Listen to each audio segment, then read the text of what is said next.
خەڵکی بەریتانیا هەزاران نامە بۆ شا چارلز دەنێرن. نامەکان هەمووی لەلایەن ئەو کەسانەوە نێردراون کە ئەزمونیان لەگەڵ نەخۆشی شێرپەنجەدا هەیە و چاک بوونەتەوە.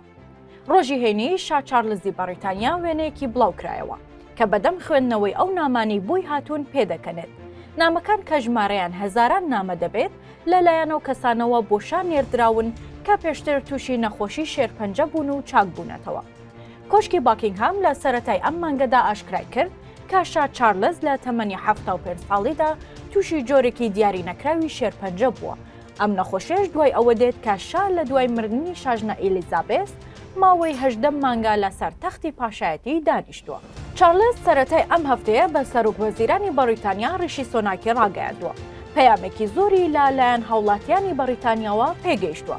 بەشێکیشیان چیرۆکەکانیان هێندە کاریگەر بوون و بەکوڵ بۆیان گریاوە. زۆرێک لەو 7000 نامە و کارتانەی کە بۆ پاشا نێردراوە وردەکاری ئەزمموی خۆیان لەگەڵ شێرپەنجەدا خستۆتە ڕوو.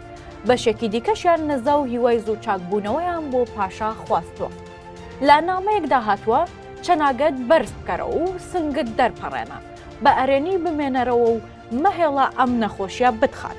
لە هەمان کاتدا پاشاش کارتێکی کۆمێدی بەدەستەوەیە کە وێنەی سەگێکی تێدایە و پارێزەرێکی شێوە قوچەکی لەسەر و پێی پێدەکەنێت.